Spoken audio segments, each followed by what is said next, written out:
Depois de conversarmos sobre as origens do rosacrucianismo mais alquímico, ali em Portugal e nos Países Baixos, vamos agora para o rosacrucianismo cabalista, aquele que vai ali ter a sua manifestação maior na Renascença, através da Academia Platônica de Florença. Sejam bem-vindos e bem-vindas ao canal Os Mestres do Passado. Respira, toma uma água, toma um café, senta com calma, vamos conversar aqui, bater nosso papo nesse vídeo sobre as origens do rosacrucianismo. Vamos continuar nossa série aí, tá? Se você não é inscrito no canal, seja muito bem-vindo, fique à vontade para se inscrever, para apoiar o projeto, ser um apoiador incógnito, ter acesso aos vídeos com antecedência. E quero agradecer muito a todos os amigos e amigas as contribuições que você pode doar também através da chave Pix, osmestresdopassado@gmail.com. Curtiu o vídeo? Então deixa aí uma curtida, por favor, para a gente apoiar aí quem está produzindo conteúdo, quem está estimulando a cultura, a gente que está aqui sempre tentando colocar a pesquisa acima das verdades e de todas as certezas. Então a proposta justamente é essa, que a gente produza mais conhecimento e possa aqui melhorar a qualidade de todos nós, ao menos intelectual, espiritual, pois por trás de tudo que a gente fala aqui, dos movimentos históricos, das pesquisas, das biografias, que é só uma parte do triângulo, existe a outra parte. E para que algo se manifeste, essas duas partes precisam estar ali em consonância ou em harmonia. Então, precisa-se de um triângulo superior e inferior. Então, quando vocês olharem uma pesquisa histórica, lembrem-se que há outra parte oculta ali manifestando aquilo, aquele movimento, aquele grupo, aquela organização, tá bom? Então deixa seu comentário também, curte, de novo vou pedir para que vocês curtam o vídeo, que eu estou precisando muito de curtida aqui, tá? Deixa um comentário e vamos lá para tirar os véus sobre as origens do rosacrucianismo.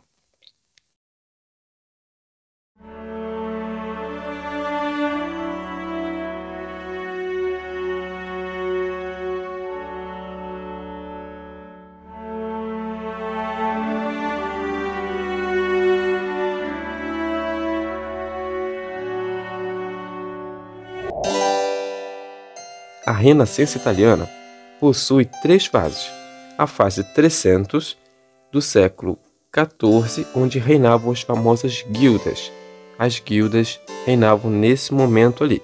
E hoje, para o nosso estudo, a segunda fase da Renascença, a fase 400, é a mais importante, pois a maioria das escolas de rosacrucianismo possuem suas raízes na Academia Platônica fundada por Marcílio Ficino Cosimo de Médici durante a segunda fase da Renascença, essa fase que nós chamamos 400, no século XV.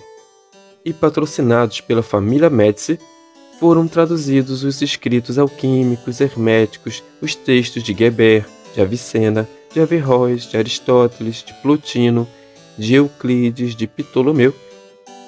O importante, além das teorias, é que, no momento certo, esses documentos secretos, alguns, voltaram à vida pública e outros manuscritos foram colecionados ao redor do mundo, desde as cruzadas, que foram ali manuscritos guardados em muitos mosteiros por copistas durante a Idade Média. Então, tudo isso que estava sendo oculto e guardado, ou melhor dizendo, ocultado, foi trazido de volta à luz. Esses manuscritos e conhecimentos escondidos, ocultados, foram considerados perigosos durante a Idade Média. No século anterior, como nós falamos, existiam as guildas para ensinar as artes de uma forma específica. Agora, em vez das guildas de especialização separadas nos séculos anteriores, surge um espírito de trocas acadêmicas entre as áreas da ciência e da espiritualidade, assim como também ocorria em outros momentos da história, em outras academias e universidades, como na própria Biblioteca de Alexandria ocorreu. Poderíamos dizer até que o espírito da Biblioteca de Alexandria renasceu aqui no Renascimento. Uma coisa importante também é que as guildas da primeira fase do Renascimento também deram origem a uma sociedade que acredita-se que Martinez de Pasquali tenha sido membro, uma sociedade de copistas, a Sociedade Agla, e quando os cátaros, uma sobrevivência do ramo cátaro e de gnósticos em meados da Idade Média, aparentemente desapareceram, apareceu o número 4, que foi adotado por uma sociedade de pensamento ocultista, a Sociedade Agla. A Agla era uma sociedade esotérica e reunia, nessa época ali do Renascimento, os aprendizes, companheiros e mestres das corporações do livro, os livreiros, os gravadores, os impressores, as papelarias e os encadernadores, bem como os cartógrafos, que fabricaram os primeiros cartões, as primeiras cartas do tarô. O tarote, com 78 lâminas, aparece impresso na Itália em torno de 1540. Sim, o tarô é anterior aos manifestos Rosacruzes. Ou melhor dizendo, o tarô é anterior à Rosa Cruz histórica. Mas vocês não acham estranho que a família Médici tenha patrocinado tantos manuscritos assim e a igreja não tenha falado nada? Então vamos falar de um personagem que eu acho muito interessante, que é o Papa Leão X, que era um Médici.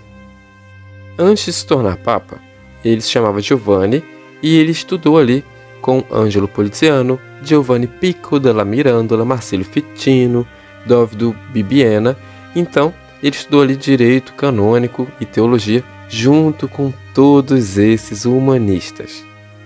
Ainda que seja um dos papas mais difamados da história e que atribuem a ele tantas frases falando sobre a cristandade, que o cristianismo é um mito, que se lucra com ele e que ele tenha sido o papa que mais gastou na história, que tenha sido luxuoso. Vamos ver o que ele fez. Ele foi um prodígio também em caridade, asilos, hospitais, conventos, dava uma atenção aos soldados feridos, aos peregrinos. Leão X restaurou todas as faculdades, concedeu salários maiores para os professores. Ele convidou também professores de Roma para dar aula em grego, comprou uma prensa tipográfica para o grego, imprimiu livros e também favoreceu a população judaica. O importante é que ele teve um grande papel ali nas artes, também na arquitetura. Ele patrocinou a cultura, o ensino e tornou ali Roma o centro cultural. Mas ficou difamado, então ele ficou caricaturado como corrupto, bonachão e com todos os estereótipos aí. Mas nem tudo são flores. Como nós sabemos, é também no papado de Leão X que as indulgências começam a ser cobradas cada vez com mais intensidade. E tudo isso vai gerar aquilo que nós conhecemos como o protestantismo. Através de tantos impostos, os outros povos e outros países foram sacrificados. Girolamo Savonarola é uma das pessoas que se levanta contra as indulgências e contra o Papa, contra a Igreja. Então ele começa a andar ali por toda aquela região, fazendo discursos contra o Papa. E realmente isso vai gerar um grande problema ali para a Igreja ao longo do tempo. E na Alemanha, como nós sabemos, acontece ali que as ideias de Johann Reuchlin, algumas, influenciam também Martinho Lutero. No Sacro Império Romano Germânico, surge a ideia de proibir a leitura da Torá. E então queriam queimar todos os manuscritos dos judeus para que essa cultura fosse exterminada e eles se convertessem ao cristianismo. Reuchlin é uma das pessoas que acaba se levantando contra isso, porque ele já fazia uma campanha ali grande do judaico-cristianismo e ele acaba tendo um papel importante para a difusão das Bíblias em hebraico e também para que elas não fossem queimadas. E depois Leão X acaba excomungando Martinho Lutero e acaba também condenando a Johann Reuchlin. Nós olhamos às vezes para a criação do protestantismo, mas não pensamos em todas essas ideias ali geradas de união de neoplatonismo com o gnosticismo, com o judaísmo, com o cristianismo, que foram geradas pela Academia Platônica de Florença e que criam, na verdade, uma grande corrente de pensamento que é a Cabala cristã, ou o judaico-cristianismo. Conseguiram entender? O Papa permitiu, a família Médici também patrocinou, e tudo isso ocorreu assim como um solo fértil para que se reunisse esses escritos alquímicos, herméticos, que voltaram à tona, e toda essa cultura na época que vão reformar toda a Europa. Foram vários fatores para que isso ocorresse. E essas são as bases da Rosa Cruz mais cabalística, de todas as ordens cabalísticas. Nesse período, todo o modelo de mundo foi questionado através das ideias dos antigos. Os poderes da igreja, os poderes de um Deus antropomórfico foram questionados, e como Prometeu sagrado, os filósofos renascentistas e humanistas roubaram o fogo dos deuses e da igreja para devolver ao ser humano, trazendo a importância também de que a verdade não era apenas teológica e teocêntrica, mas que o ser humano era também o portador de alguma verdade. Uma volta ao famoso conhece-te a ti mesmo, pregado em todas as religiões, mas que sempre desagrada os religiosos. A ideia dos cabalistas cristãos sempre foi tentar trazer as verdades do cristianismo através do judaísmo, que eles também não tiveram acesso por muito tempo. Nesse período, nós temos essa união da cruz com a rosa, do Yud Rei Vav Rei com o Shin, do judaísmo com o cristianismo. Temos as bases traçadas para o hermetismo cristão, para o humanismo, para o racionalismo e para o rosacrucianismo através das tradições judaico-cristãs, da Cabala cristã.